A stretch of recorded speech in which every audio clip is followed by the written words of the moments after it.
Assalamualaikum warahmatullahi wabarakatuh. Izin memperkenalkan diri Dewan Juri yang terhormat. Nama saya Rafi Fadil Nasor. Saya peserta lomba debat bahasa Indonesia tahun 2023. Asal sekolah saya dari SMA Negeri 1 Sukahaji. Dewan Juri yang terhormat, izin saya membawakan mosi debat kali ini bertemakan tentang Dewan ini percaya bahwasannya apatis terhadap politik merupakan sikap yang tidak bermoral.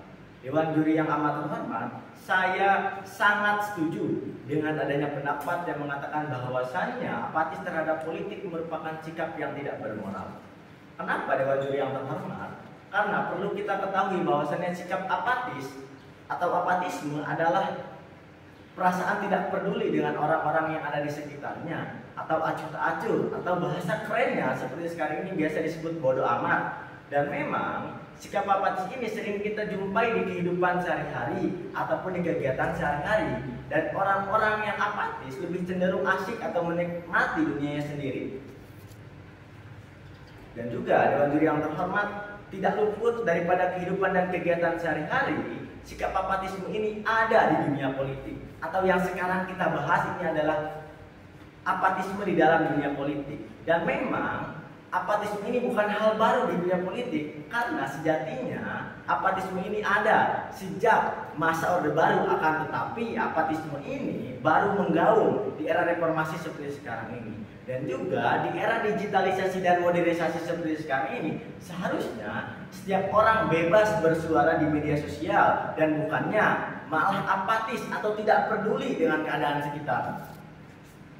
Saya sangat setuju dengan pendapat bahwasannya apatisme itu adalah sangat merusak kehidupan bangsa atau merusak kehidupan bermoral dan berbangsa dan bernegara. Karena menurut sumber yang saya baca dari Kompas.com bahwasannya mengatakan apatisme mengakibatkan terbengkalainya agenda-agenda konsolidasi demokrasi seperti pemberdayaan peranata yang akan menurun, penguatan kultur yang mungkin akan rusak, civic kultur, budaya kewargaan yang telah kita bangun akan rubuh, civility atau keadaban yang telah kita bangun juga akan rubuh. Lalu juga akan ada penegakan hukum yang mungkin akan malah melar ataupun penegakan hukum yang mungkin akan melemah.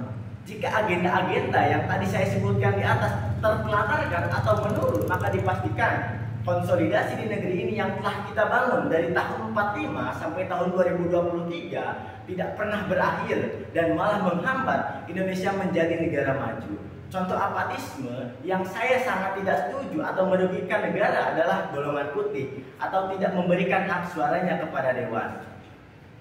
Nah, kenapa saya sangat tidak setuju dengan adanya golongan putih? Karena sesuai slogan KPU bahwasannya satu suara menentukan nasib negeri ini. Dan juga Indonesia adalah negara demokrasi sekaligus negara hukum. Dan menurut Abraham Lincoln, Presiden Amerika Serikat ke-16 yang dikenal sebagai Bapak Demokrasi, menjelaskan bahwasannya demokrasi adalah sistem pemerintahan dari rakyat, oleh rakyat, untuk rakyat. Dan dalam hal ini rakyat memiliki kebebasan dalam berbagai lini kehidupan. Dan juga yang seperti kita ketahui bahwasannya pembukaan Undang-Undang Dasar Negara Republik Indonesia tahun 1945 mengatakan bahwasannya Indonesia adalah negara demokrasi yang berbunyi, maka disusunlah kemerdekaan kebangsaan Indonesia dalam suatu Undang-Undang Dasar Negara Indonesia yang terbentuk ke dalam susunan negara Republik Indonesia yang berkedaulatan rakyat, atau dalam hal ini rakyat menjadi garis terdepan dan atau pemimpinan ini didasari oleh rakyat itu tersendiri. Dan juga prinsip negara demokrasi dikutip dari modul pendidikan Pancasila dan kewarganegaraan yang disusun oleh Direktorat Pembinaan SMA Kementerian Pendidikan dan Kebudayaan Riset Teknologi Kemendikbudristek. Berikut adalah prinsip-prinsip yang telah saya rangkum.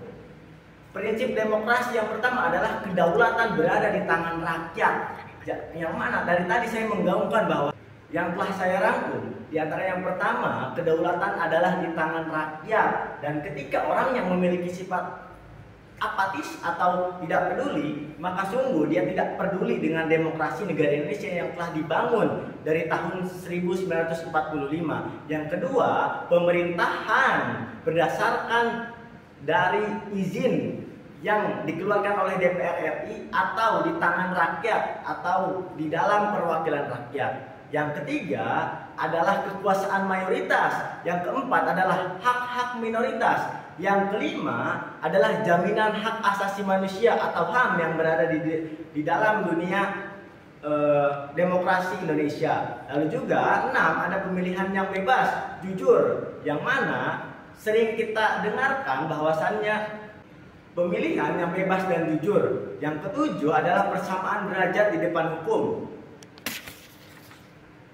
Yang keenam adalah proses yang wajar, proses hukum yang wajar. Yang kesembilan adalah pembatasan pemerintah secara konstitusional. Lalu yang kesepuluh adalah pluralisme sosial, ekonomi, dan politik. Yang kesebelas terakhir adalah nilai-nilai toleransi, pragmatis, kerjasama, dan mufakat. Di dalam hal ini saya membahas demokrasi. Kenapa? Karena orang-orang yang apatis dalam dunia politik sudah pasti tidak peduli ke dalam dunia demokratis. Akan tetapi Indonesia sebagai negara demokratis dan seharusnya kita semua harus mengajarkan atau mengajak bahwa ke teman-teman kita ataupun orang-orang yang apatis bahwasanya Indonesia adalah negara demokratis yang mana kedaulatan ada di tangan rakyat, untuk rakyat, dan oleh rakyat. Mungkin itu saja yang bisa saya sampaikan. Wabillahi taufiq wal hidayah. Wassalamualaikum warahmatullahi wabarakatuh. Dapatnya?